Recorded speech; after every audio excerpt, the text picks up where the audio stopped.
In your world also, the Eldila ruled once, but not since our beloved became a man. In your world they linger still, but in our world, which is the first of worlds to wake after the great change, they have no power. There is nothing now between us and him. This is Pints with Jack, Season 8, Episode 6, Perelandra Chapter 6, Falling Like Lightning from Heaven. Welcome, friends, to Pints with Jack, your favorite C.S. Lewis podcast run by three Thulkandrians, Andrew, David, and myself, Matt. This season, we're once again following the adventures of Elwyn Ransom, who this time is exploring Perelandra. And today we're looking at Chapter 6, where Ransom and the Green Lady go for a cruise, and an old enemy arrives on Perelandra. Dun, dun, dun. Dun, dun, dun. Gentlemen, this is going to be, first of all, this is going to be a super fun chapter. There's one section particularly near the end that reminds me, I'll just tease everyone, of Nefarious and the dialogue in that movie. And I'm just very intrigued by this. So I'm excited for us to dive into this from like the theological concept of the fall. I'll leave it at that. But before we dive in, what's new? Well, I mentioned, I think in our common room, mentioned my flex, my Catholic woodworker 1 week pocket rosary. And there they are. There's the blue one that I have had. Here is the green one for ordinary time, which we're in right now. Here is the red one for festival days. And these are pardon crucifixes and miraculous medals for those of you keeping score at home. Here's a white one for festival days. And here is a purple one for Advent and Lent. When I mentioned to Jonathan that sometimes Episcopal churches use blue during Advent, he had never heard of that before. So, but I'm grateful for these prayer tools, and I will say many prayers upon them. Now I need a little rack for them. You now have more bling than Mr. T. Who I saw once in Chicago. What? Really? I did. I lived in Chicago, and his Rolls Royce that he was driving said Tero, Tiro, which was his name. So, yeah, I waved and he waved back. So cool. So also doing some great work on Early Prose Joy, Lewis's first spiritual autobiography, and had a Zoom meeting with a Dutch scholar and a German scholar. Norbert Feindendagen is Roman Catholic, and I think Arend Smilde is Dutch Reform, perhaps. Just great time doing some good work on Lewis, and we'll have more about that soon. What about you guys? Well, we are recording this episode. This is the first episode that we've recorded since the election. And for anyone that's feeling a little disoriented and sad, I shared on Twitter and Facebook a piece that I wrote back in 2016 when this happened the first time, called Polycarp and the Presidency. And I would just invite people to read it if you're feeling a little wobbly today. Polycarp was an early church father who was martyred, and in his martyrdom account, it situates the events. It says that Philip the Trallian was the high priest, Statius Quadratus was the consul, but it then explains at the end, but Jesus Christ being king forever, to whom be glory, honor, majesty, and everlasting throne from generation to generation. Amen. So if you don't like the president, you can still be a monarchist, because whoever is in the White House is president, but Jesus Christ is always king. And if you do like the president, I would encourage both sides not to fixate too much on the temporal things that have gone on, but on the eternal implications. St. Paul in Romans 13 said that all authority comes from God and that we should obey it. And he was speaking to the Romans, the site of the place where he would be executed by that same government. And so I would encourage us that I think the fallen Eldil of this world wants us to be hateful towards each other. And so if you are exultant this week, be mindful that many, many, many of your colleagues are feeling very disoriented and sad. If you are terrified and sad this week and disheartened, keep in mind that there are some good things that are going to come about as well. And as Polycarp and the rest of us say, we have a king and he is coming. And it is our job to love God with all of our heart, soul, mind, and strength, and to love our neighbors as ourselves. And that won't change from day to day. Amen. Amen. Here endeth the lesson. Well, beautiful. I don't really have much new. My life is trying to figure out how to get that last 5 to 10% of a full tech stack for production. And Now, those little nuances are tougher. And so that's my life right now. Awesome. Let's dive in, gentlemen. Today, we are going to be drinking. Now, all of us have it. So David and I have one left because I've been drinking this stuff like candy. I think it's fantastic. How do you drink candy? Never mind. That's exactly. That's the classic. For those who are new to the podcast, I have these things called Matt-isms where I just butcher expressions. What would you say that? Drinking that like... Elixir. Yeah, elixir. Or a beer? I don't know. Well, I guess the one update, by the way, David, is I just read Harry Potter 1. I'm starting number 2. But like inspired by your thing, I want to go listen to that podcast. If you can send me who that was. I can't remember what it was. Yeah, it's the Literary Life podcast. Angelina Stanford and Thomas Banks have both been on this show as well. Because the very end of it was very out of the Silent Planet. Dumbledore tells Harry after Nicholas Flamel says he's going to get his orders. Well, Nicholas doesn't say this, but Dumbledore on his behalf, he's going to get his orders in fair. And he says, dying is just the beginning of a new adventure. It reminded me a lot of like the wisdom of death and Out of the Silent Planet. Listeners, he will not get his orders under an affair, but he will get his affairs in order. We better have a beer, fellas. Clearly. So anyways, we are drinking Best Day Brewing Kolsch style, non-alcoholic beer. And this was thank you to Dave Gonzalez and his monetary gift that allowed us to purchase this. I am now a fan of this. Like, I'm going to go online because it's so great to have a non-alcoholic beverage you enjoy in the evenings. And so this is going to be that for me. Well, let's pop it open. I'm a fan of Dave's. Oh, and I'm going to pour it right in front of the mic in my Pints with Jack glass. So I'm presuming we're doing a Patreon toast to Dave as I don't know if he's an actual Patreon person, but he's now a financial supporter in a different way. So no matter what, he's getting a toast. So Dave Gonzalez, may your generosity be storing up treasures in heaven while it builds joy in our hearts. Cheers. Cheers. Cheers. And a reminder to all listeners, please go continue this review streak that you've been doing because it's been really building a lot for us. We love it. Stop this right now. Go give us a review. Doesn't have to leave it. It's fantastic. And if you feel called to support us on Patreon, that's also really lovely as well as we start this new season. So anyways, just a little friendly plug there. Let's go on to my 100-word summary of Chapter 6. The Green Lady returns, planning to search for the king on the nearby fixed land. She summons fish, which transport her and Ransom. They climb to the top of a mountain where they catch sight of an object in the sea, which earlier they saw fall from the sky. Ransom begins to understand the reason why he was sent to this planet. As night starts to fall, the lady seeks to leave the fixed land as she is not allowed to sleep there. Ransom tries to prevent her from meeting Weston, but the three of them come face to face on the shore. So we pick up chapter 6 with Ransom just leaving the Green Lady. His response to being out of her presence is kind of interesting. What happens to him, and what does Perelandra seem to be doing to him? I got a sense here that it was trying to describe when there's a truly divine presence. In our world, we can, I think, ignore the divine, but honestly at our own peril. But you could feel that true in communion. Well, I think here it's giving a lot more tangible description of the divine and being one with the divine. And if you come with this desire for independence, it feels very painful because it's just, there's such a tangible presence. And so you either can get in touch with the rhythm of the ocean or you can fight against it. Maybe that's the best way. There's a current, maybe a different analogy. And if you're swimming with the current, you're going to be just moving real quick.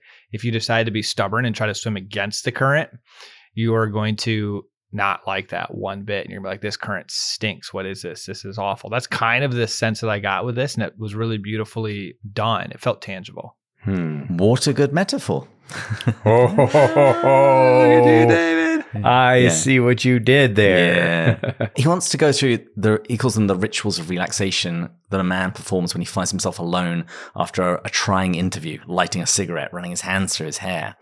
But he doesn't feel alone. And I think that there's this kind of sense of, you think these rituals, run his hands through his hair, expel the breath from his lungs in a long whistle, light a cigarette, put his hands in his pockets, and in general, yes. So he's focusing on himself, because he's uncomfortable about the almost suffocating presence of someone else. And there's, I think, a little, like we saw in the quote of the day, I think there's a little less mitigation between us and God. I don't know if you all, either you or our listeners, have experienced this sometimes in prayer. I'm just saying my prayers as best I can, but sometimes there's really a sense of the divine, and it's hard to describe, but I know it when it's there. That word "when" that you used, Matt, and that I just used is actually a misnomer, because that presence is always there. And we'll see in a moment what happens to Ransom once he stops resisting it. And then what would it look like for me to always be pursuing the awareness of the fact that God is always present with us? And so he stops focusing on himself and begins focusing on someone else, my old thesis, and then really becomes aware of how much and how close God is. That's called the immanence, IMMANENCE, of God, that he is right there with us at all times. It seems to almost function like the Narnian air. It's reforming him. We're told that Ransom discovers this feeling. It's worse in the moments when a man asserts his independence. And when he's doing that, it feels like the air is too crowded to breathe. And so he starts to learn to avoid doing it. He compares it to someone with a wound. They know that certain positions are going to hurt, so they learn not to do them. He is learning to think less about himself. He's becoming humble. He's looking away from himself, and he's having a much more pleasant experience as a result. It said too, David, when you gave yourself up to it, there was no burden to be borne. It became not a load, but a medium, a sort of splendor as of eatable, drinkable, breathable gold. Yes. Which fed and carried you and not only poured into you, but out from you as well. I really love that line. And don't you remember the line from Lewis's second best book? Those golden apples, you will learn to eat such apples. And for a person to assert their independence is to assert a lie. It's to tell a lie, because we are not independent. He is the very air that we breathe. He is the motive energy that holds the universe together and that keeps us going. And so this attempt to assert independence is an attempt to look at when one should be looking along, or to ignore the fact that the world is crammed with God, and that, as Lewis says, he walks everywhere incognito. And the job, I think, of the Christian is to recognize that he is everywhere incognito. Yeah. And Matt, you mentioned, I think it was in the last episode, or maybe even the one before it, when we were beginning the chapter, about how comparing this book to The Great Divorce. And I think Andrew has hit on the real key connection here. There is something about this environment which doesn't suit him, but as he becomes a more substantial person, so to speak, it's going to become more and more pleasing to him. Now, Ransom goes exploring, and he discovers a large collection of islands around him. But what does he also see? We get the beginning of what appears to be a different land structure. And we will learn very, very quickly it's what he would call real fixed land. Like everything, it's a typical evolutionary process. He sees this huge green column, which he had seen a few moments after he arrived in Perelandra.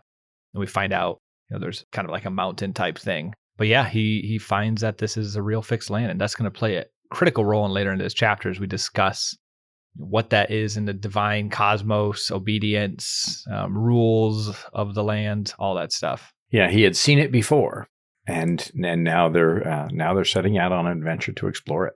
And Ransom doesn't see the Queen until actually the following day, so quite a bit of time passes. And when she does arrive, accompanied by a small zoo, as usual, all the animals are around her, she actually doesn't even seem too interested in talking to him. But she wants to share with him her plan. What is it? She's going to go there. I think so. Her plan is, so she's always looking for the king. And so she's apparently gone around to a bunch of the islands. She's going to go there, and then she's going to walk up the mountain and try to look all around and just see what she can't see to figure out if she can figure out where the king is. Yeah. So she's looking for the king. She's explored all of the islands and can't find him. And that's her goal, is to meet the king.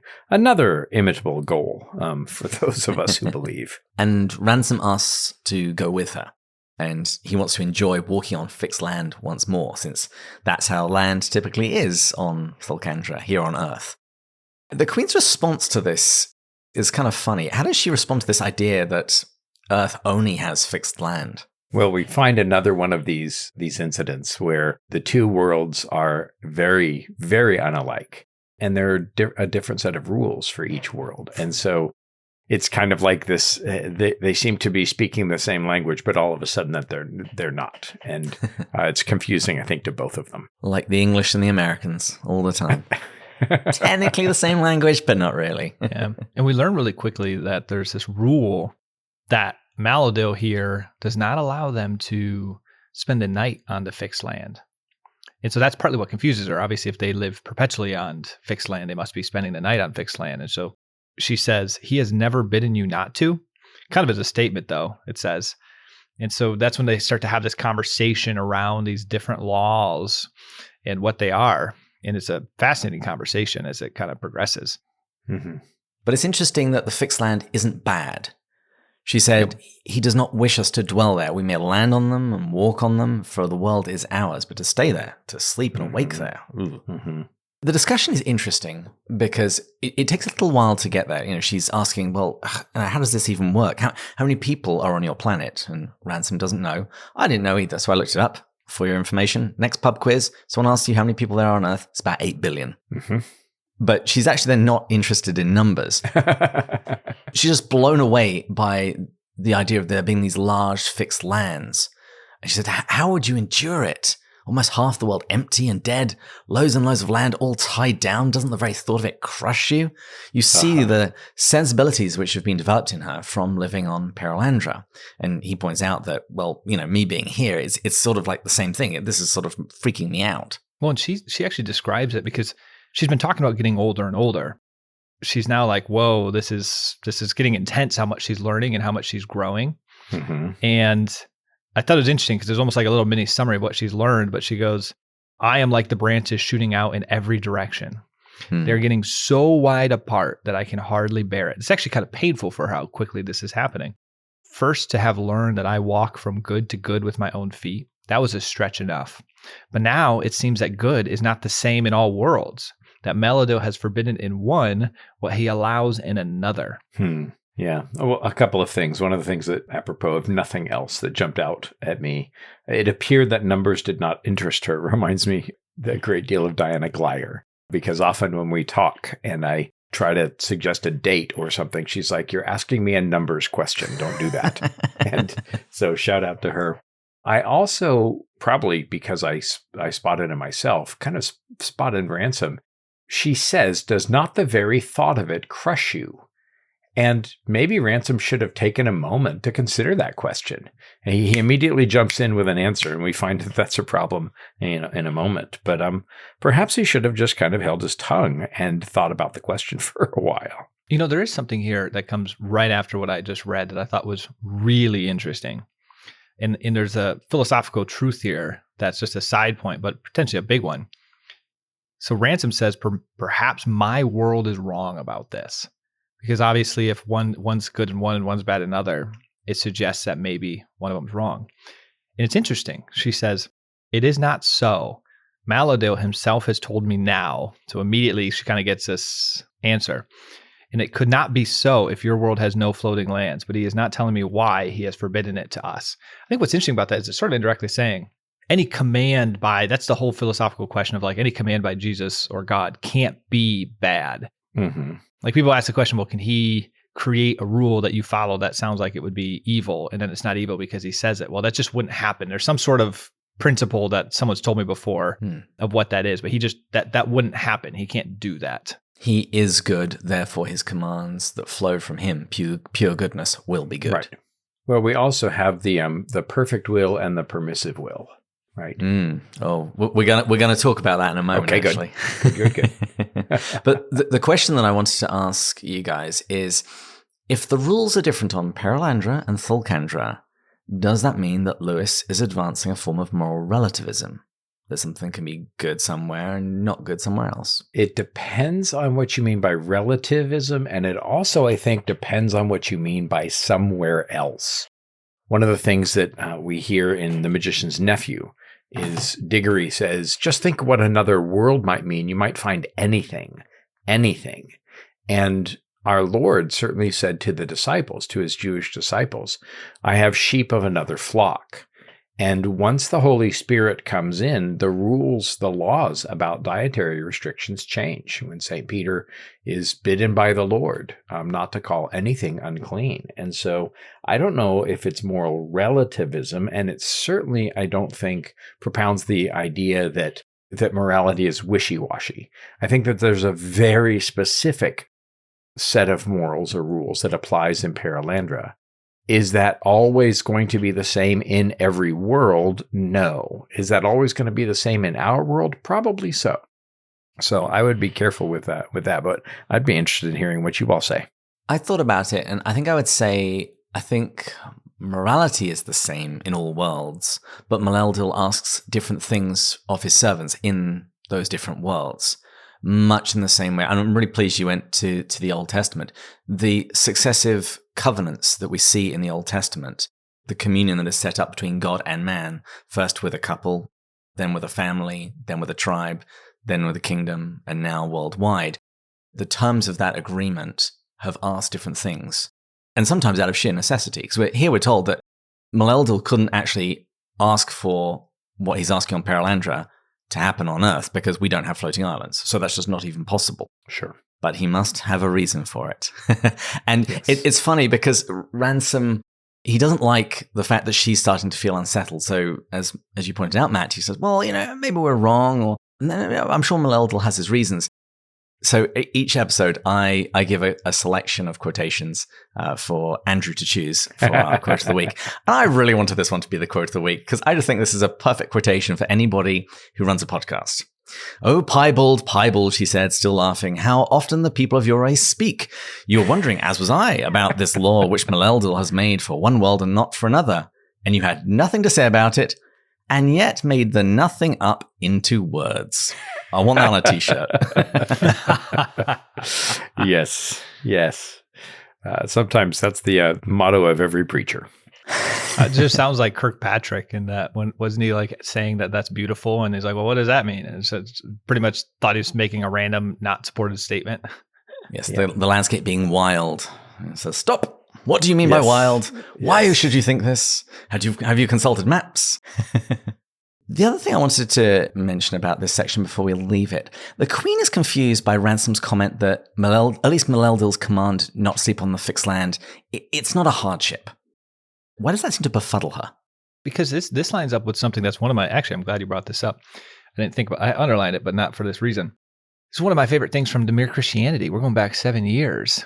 And we talked about this. I don't know if it was directly in Mere Christianity or we just talked about it in that episode, but that idea that you had done in one of our videos, it's not like God looks down, sees us having fun and sends a tablet and says, thou shalt not. Mhm. His commands, his teaching, theology is meant to bring us joy. Like it's the right way of living.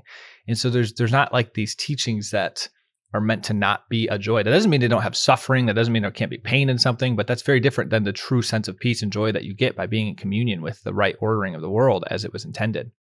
I think that's what she's getting at, or Lewis is getting at. I think also, and we've been talking about this, my bishop was talking about it at clergy conference, and then with the lectionary lessons about the summary of the law that Jesus gives to the scribe. The law is not hard, it's impossible. And the law is designed to show us that we can't keep it and that we are in dire need of mercy. And so when the soul cries out for mercy, mercy is given. A couple of weeks ago, blind Bartimaeus said, Son of David, have mercy on me. The verb is almost mercify me. But when the soul, like the previous week with the rich young ruler, when the soul that feels like it's righteous, the self-righteous soul needs the law to show how bad off we are. The soul that realizes how bad off we are needs mercy. In one sense, it's not hard, it's impossible. And so you fall on your impossibility. On the other hand, what we see too with the creatures of this planet and with the Green Lady is they don't have a fallen will. We do have a fallen will where we find it hard to follow the will of God. And so it would be hard to do what he says. And anybody who doesn't believe that should be leading this podcast, preaching, and be president and all the rest. And so it's not hard for them whose wills are not yet corrupted. For us with corrupted wills, we have to train through our sanctification, through our discipleship, through our continued conversion, train our wills to be like his will. And then also there's an echo in what she says, can the pot say to the potter, why have you made me this way? If this is what Meladil wants, blessed be he, let it be that way. So I think there's a couple of things that work here. Yeah. She assumes that Meladil's commands are good and they are therefore a delight. She compares it to her telling the beasts over whom she has dominion to walk on their heads. They wouldn't think it hard, per se. They would think it a delight. And this echoes Psalm 19, where it says, the law of the Lord is perfect, refreshing the soul. The statutes of the Lord are trustworthy, making wise the simple. The precepts of the Lord are right, giving joy to the heart. She just has a very different expectation of God. And it means that she doesn't view things through that kind of lens. And how could I possibly do that? If Meladil is sending me this wave, then this is the wave that I'm going to ride. By the way, Psalm 19 was Lewis's favorite. Mm-hmm. Yeah. The heavens declare the glory of God. Mm. This idea of commands takes us on to what you mentioned earlier, Andrew, about the two kinds of wills, or in the text here it says, the Green Lady's wondering about whether there are two kinds of bidding. Mm. And I think she's talking about agency again, because that was a bit of a revelation to her. And Matt, you referred to Mere Christianity a while ago, and that was where I went to as well, because in that book, it's in David. We're becoming one, just to clarify. When you asked the moral relativism, I genuinely actually did go back to the Old Testament. I wasn't going to quite phrase it as a succession of covenants, but as colloquially as you did. But we're becoming one, man. You'll have an English accent in no time. You're not becoming one until you bring up Orwell more often. Don't worry, I have at least one reference to her in this chapter. But in Mere Christianity, Lewis says, is the state of affairs in accordance with God's will or not? If it is, he's a strange God, and you'll say, if he is not, how can anything happen contrary to the will of a being with absolute power? And he gives the example of a schoolmistress or a mother saying that what she wants the children to do, but they might not do it. They might not tidy up their playroom. They might not tidy up their schoolroom. Mm-hmm. And so in one way, there's been one kind of willing, and another way, it has made room for free will. And so that will can actually be thwarted. Mm-hmm. And Ransom tries to advance some wisdom of Earth's wisest men, but the Queen says, I don't think you know what you're talking about. We'll just wait for the king. Which is also good advice. Consult wiser sources. But here's the pivot point of the chapter. What do they both see? Oh, so sad. Yeah, they see something come out from space, but what really... From where, Matthew? Well, I was just about to, David, see, we're becoming one. You're finishing my sentences now. This is wonderful. The actual expression was something has fallen out of deep heaven. And if listeners that were with us all last seasoning. Have another non-alcoholic beer, Matt. Last season, we'll recognize that was a huge Last seasoning was a long time ago. Yeah, it's been marinating. Hey, no need to get all salty about that. I like to pepper my comments with jokes. Oh my goodness! No. Sorry, Matthew, you were saying. Yes, deep heaven is a big theme. I interviewed that author. I think it was Christiana Hale that did Compass to Deep Heaven. Yes. And so, anyways, that's a big theme. So Lewis is playing up on this again. The image that I had in my head of this was from season 1 of The Rings of Power.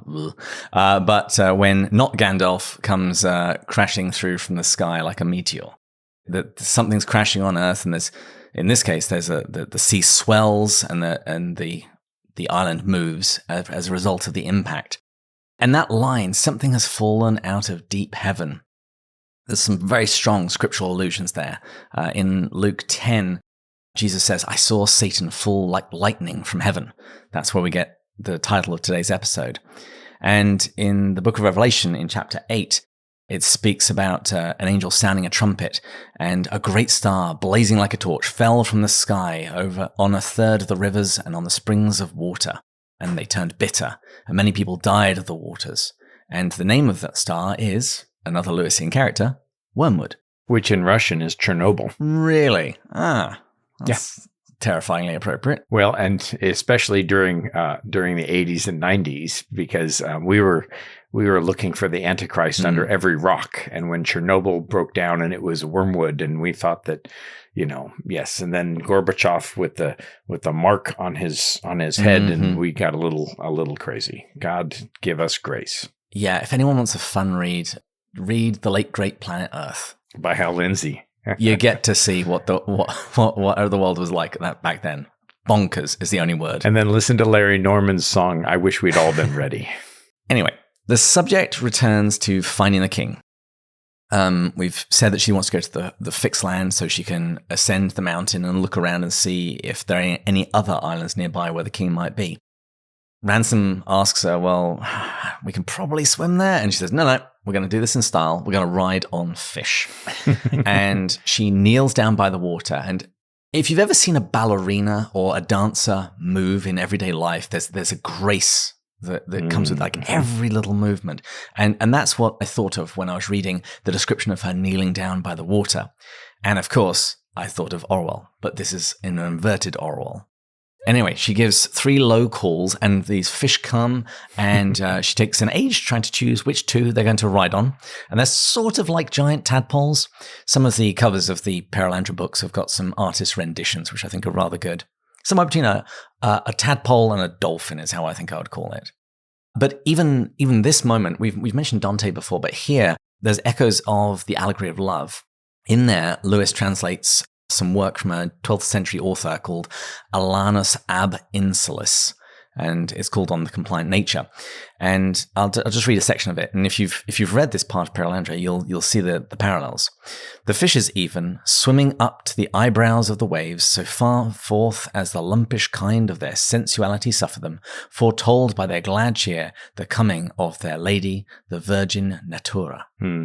What do you make of her selection of the fish? That's just what I'm about to say. I'm telling you, we're becoming one, David. I did appreciate, so she takes her time and she's like selecting it, and then it comes out a little bit later that she wanted to be fair to the fish. So like there's sort of, I want to say consciousness. I mean, you can kind of see that with dogs, to be honest, but like that they just sense that there's this fairness that has to happen and they don't like to be left out. And then as they're going, the ones that weren't selected continue to follow. It's like, and she just kind of says matter of factly, well, of course, it'd be one thing to not be chosen, to be another not to be able to participate with us or like to follow. I don't know. I kind of chuckled out loud at that scene. Yeah, and she's a gracious queen. Mm-hmm. She's concerned even with the cares of her animals, and so trying to be fair. And the other thing too, in addition to that, there's sort of a right ordering of they get a sense of joy by fulfilling their specific duty. And in their case, that's their duty. And so there's just like this feeling that comes with it, I guess. Don't say it, David. Don't say it. I'm not going to say it, but every time you say duty, I do chuckle inside. Alexander recently watched Shaun the Sheep. If any parents out there and you want to keep your kids occupied, Shaun the Sheep is wonderful. And there's an episode where the farmer gets locked out of his house and he goes and tries to find somewhere to sleep in his farm. And he comes to the pigs and one of the pigs toots. And so it's Alexander's, whenever he wants to make either of us happy, he said, I really liked it in Shaun the Sheep when that pig tooted. So it's good to know that my sense of humor has been passed on to the next generation. That's great. So they jump aboard the fish. They get motorboated over to the other side. And Ransom then arrives on the fixed land. How does he respond? I loved this section. Love this too. The description of his toes grabbing the pebbles of the ground. And he says, "Oh, ecstasy." Yeah.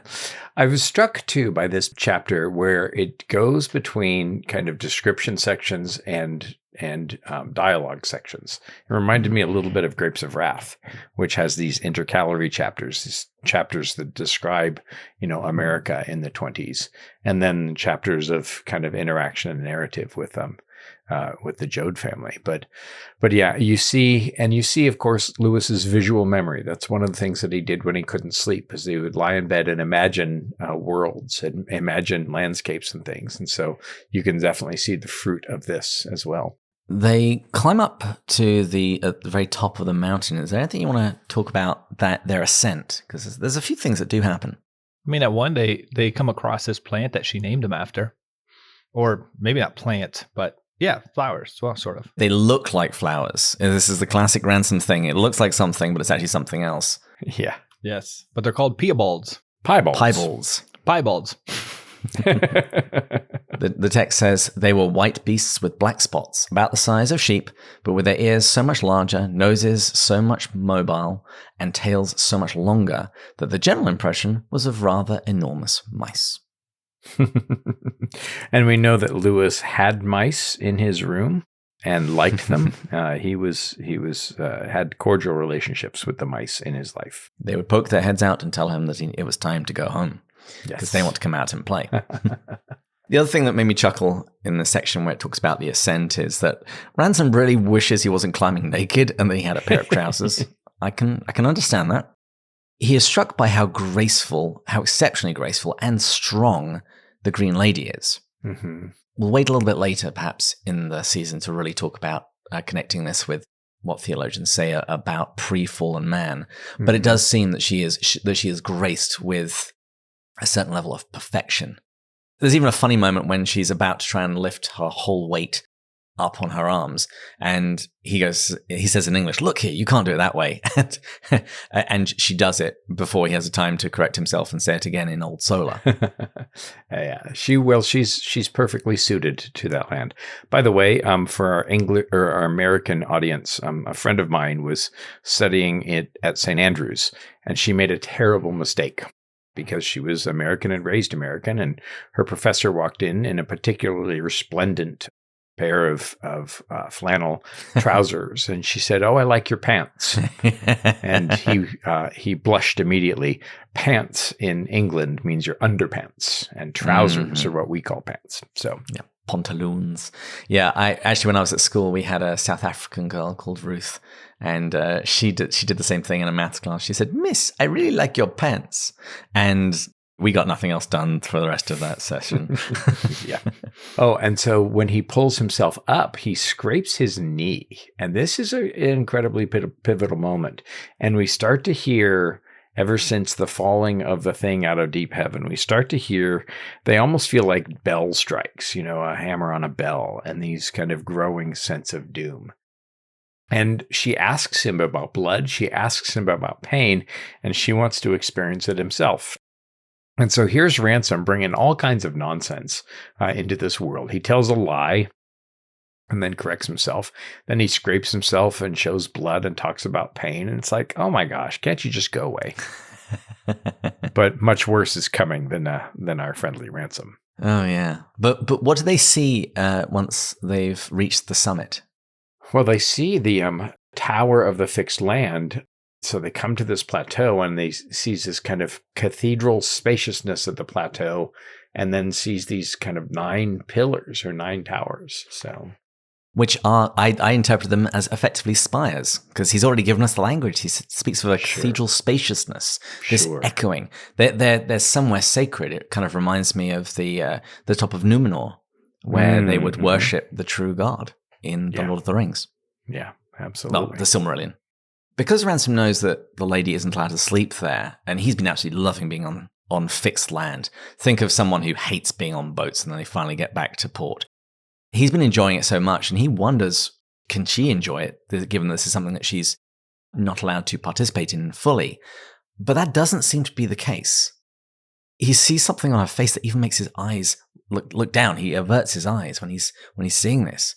I'm not quite sure what to make of that, other than the fact that, as I mentioned earlier, that the fixed land is still something good and the lady enjoys it, but she knows how she is meant to enjoy it. And that at the moment, one thing is denied her, that being able to sleep there.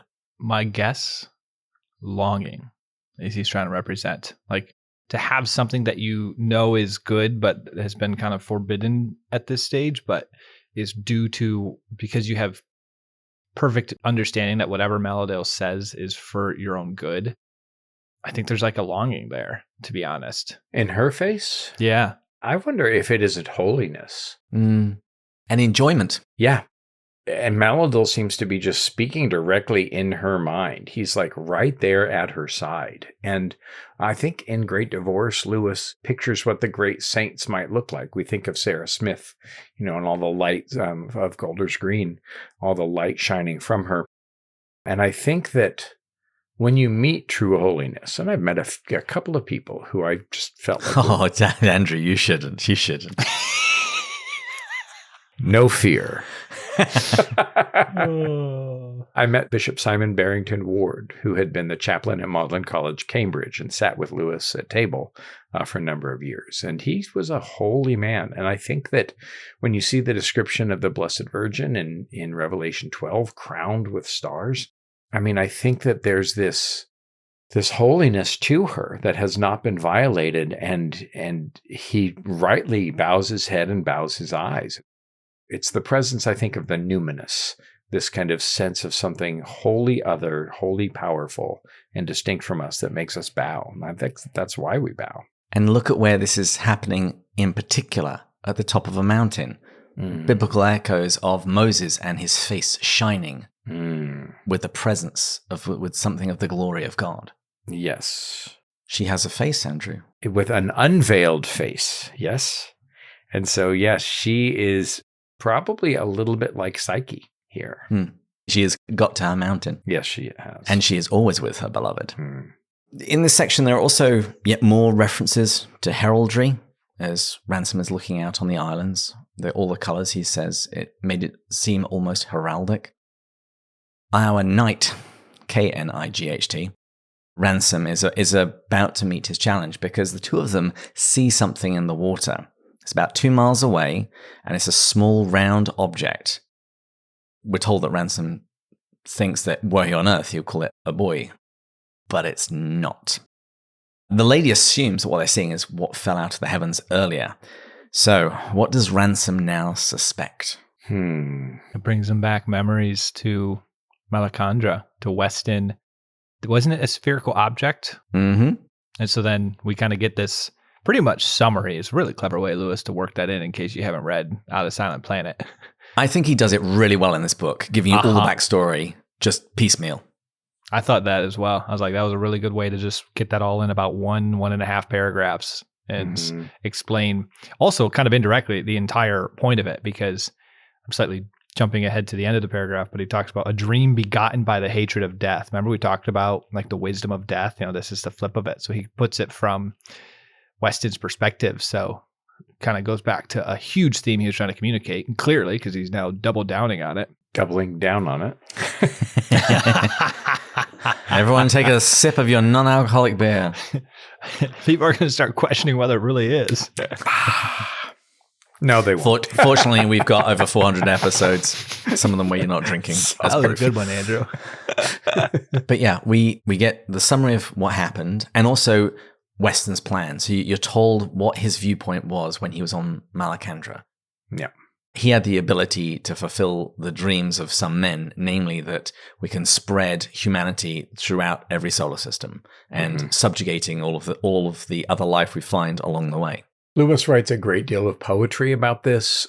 He asks why we should fling our, race into the sky. What about Belsen and Auschwitz and everything else, makes all the cruelty that we have done to one another, what makes us want to do that? His mention of the Interplanetary Society has a personal connection. He and Arthur C. Clarke, the author of 2001: A Space Odyssey, were correspondents and exchanged a number of letters. And Joy Davidman in the 50s attended meetings with Clarke as well. So they were on a friendly basis. In fact, Lewis was invited to come and speak to the BIS, the British Interplanetary Society. It didn't work out, but he also said, I don't hold your views, because the Interplanetary Society was interested in populating other planets and traveling other planets to see if they might be a good place for human life. And Lewis's point was, what's so good about human life that we would want to infect other planets with it? So yeah, this is very much a thing that's going on with him right now. Well, given the results of the recent election, we might soon have Twitter on Mars. So yes, Arthur C. Clarke and Lewis did have a correspondence. It's been published in a book called From Narnia to a Space Odyssey. and since been republished. But interestingly, the very first letter came from Arthur C. Clarke to Lewis in December of 1943, so not long after Perelandra was released. And he begins, "Dear Mr. Lewis, I wish to disagree somewhat violently with you over a passage on page 92 of Perelandra, beginning, 'He was a man obsessed with the idea, ... And that's actually on page 91 of the first edition. Because you all have first editions, obviously. Or can, because, for the low, C.S. low Lewis price. fan at ebay.com. But page 92, 91 and 92 are actually in chapter 6. So this is the chapter that sparked Arthur C. Clarke's response to C.S. Lewis. So there you go. No extra charge for that. What does Ransom now think his mission is on Perelandra? Ransom realizes fairly quickly that he is supposed to stand up, that he's supposed to protect Perelandra from Weston in a way that he wasn't able to protect Malacandra. He did what he could. That's interesting also because his reaction to it is a feeling of inadequacy, because at least on Malacandra, he had the Eldila to help him, and honestly, they basically did everything. Yes, but I think that that's also a good thing, that when we find the mission that we are called to do for God, when we find our calling, a sense of inadequacy should exactly be our response, because we can't do anything without Christ who strengthens us. So he should feel the need for help. He rarely calls the equipped; he equips the called. Yes, he does. And so, because he's hoping to have some backup from the Eldila, Ransom asks the lady whether or not they exist on the planet. And she's clearly unfamiliar with them, but then Mleldil tells her all about them. And she has a really interesting response. "That is the old order, piebald. The far side of the wave that has rolled past us and will never come again. That very ancient world to which you journeyed," so Malacandra, "was put under the Eldila. In your own world, Earth, also they once ruled, but not since our beloved became a man. In your world they linger still, but in our world, which is the first of worlds to wake after the great change, they have no power. There is nothing now between us and him." And I love that, which is why I picked it for the quote of the week. Yeah, there's so much coming in the next couple paragraphs too that expand on this that I want us to dive into. I don't think I ever realized, though, I kind of assumed the first time I read this, again, 12, 15 years ago, that this was going back to like the Garden of Eden. Not that there is like this parallel sort of, but this is after, like that statement there, that this is after the beloved. We're the first after the great change. I thought it was kind of interesting. And so there's like a shifting of the world order. So it's not like going back. It's a different type of back, because it's a different universe, like a parallel universe under the situation of that change has already happened. I don't know. I never really thought that. I never really realized that. Yeah, it's not quite Eden because Christ has become incarnate, Yes. and that has changed everything. It's the corner that we heard about in an earlier chapter. I love, too, the fact that she's astounded that they don't have cloud cover on their world. And so there's something in between the Green Lady and the deep heavens, but there's nothing between the Green Lady and Mleldil. And so while on one sense there's something in between, there's no intermediary presence, because Christ is right there. They don't even need the angels. And while Ransom is talking about the angels, he tells her in veiled terms about the fall of Satan, an Eldil who chose to cling to the old good instead of taking the good that came. And since the lady's been talking about how the angels' glory, that their glory is to cherish us and make us older till we were older than they, till they could fall at our feet, it seems that Lewis is attaching to the idea that Satan fell because he wouldn't serve God, but the thing that he objected to, which in other religious texts is made more explicit, he rejected God's plan to raise men, and in this case, people on Perelandra as well, to glory. Mm-hmm. And there are even echoes of the Screwtape letters here. In the Screwtape letters, when the man dies, Screwtape says, "This animal, this thing begotten in a bed, could look on him." This is the part that reminded me of Nefarious, because this is part of the dialogue when he was describing Satan and demons. What I like about this is this kind of makes sense. The idea of Satan just trying to be God, it's kind of like you're kind of an idiot if you're trying to do that. but this kind of makes a little bit more sense of rejecting his plan freely. Hmm. Yeah, like you were placed at this status of in between God and man, and then also, and you're the head of that kind of your cohort, and now you're forced to be at the feet in a humbling type way. That makes more sense to me. Like I really did enjoy this description. I mean, I don't know, Andrew, you're a priest. Like, what's the degree of which this is speculation versus do we have any sort of, are there things in scripture that suggest this could be true? Yeah, there's a couple of things. One of them comes from Isaiah 14, and it's the 7 I am statements of the bright and morning star of Lucifer. And he said, I will make myself like the Most High. And it's God's intention, I think, to bring all of his creation and make his creation more like him. But the problem doesn't involve aspiring to be like God. The problem, especially with Lucifer, is to aspire to do it on one's own strength. Right, on one's own steam. I will make myself like the Most High. Then you also find in the epistles that humans will judge angels. And so here is this thing born in a bed, conceived in a bed, who the slightest touch of an angel could dissolve, who will someday be older than the angels. And the scripture says that the angels long to look on the things that we know, and that the devils tremble. They hear about salvation and they tremble. And so there's a different spiritual economy happening for angels as there are for humans, and a different trajectory for them. It appears that they only get one choice and stand by it for eternity.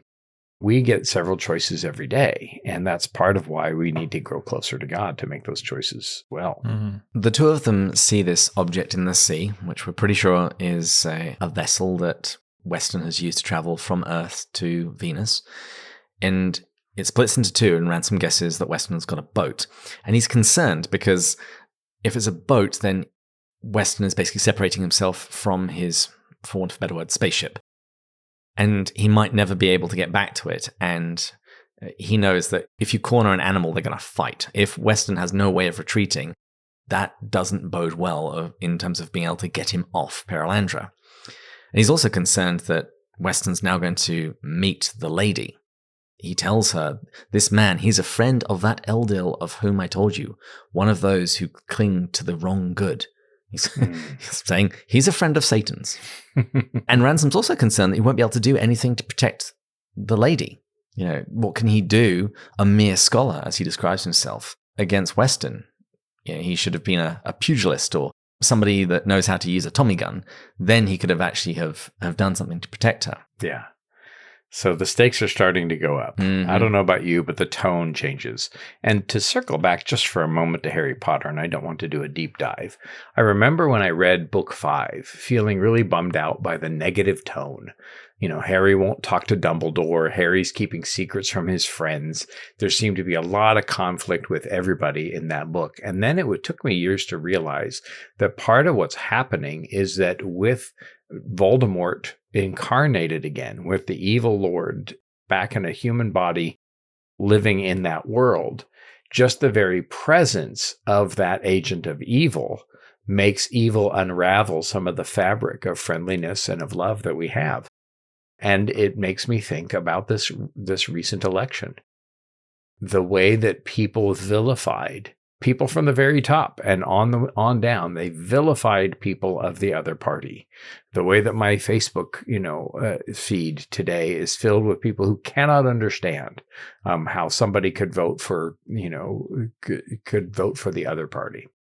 And that kind of anger and separation is driven by Satan. That's one of the evidences of him in the world. It's not just disagreement. It's not even just hearty disagreement about really deeply important things. It's to say there's no way that any thoughtful, caring, good person could possibly hold such and such a point of view.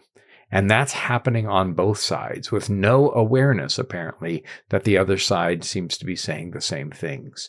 But Christ died for all, and we are to love our enemies, right? Our neighbors are our enemies. And so one of the things that Weston's coming brings is this kind of tearing of the fabric, and Ransom really feeling inadequate to fight against this, this agent of evil on this unspoiled planet. It's a very stirring chapter. there's the sound of waves, and the lady realizes that it's nearly night and therefore time for her to leave the fixed land. And Ransom is trying to stop her from meeting Weston. Mm-hmm. And she wants to meet him, to welcome him, she describes it. She says, I am the lady and mother of this world. If the king is not here, who else should greet a stranger?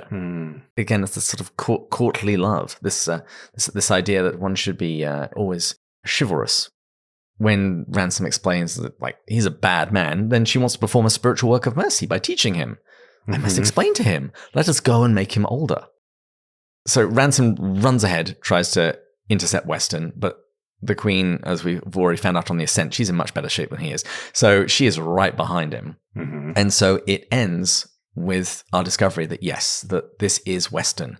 We're told it was certainly Weston, though his face had something about it which seemed subtly unfamiliar. Dun, dun, dun, dun. Yeah, slightly uncanny. So I was like, oh, this isn't good.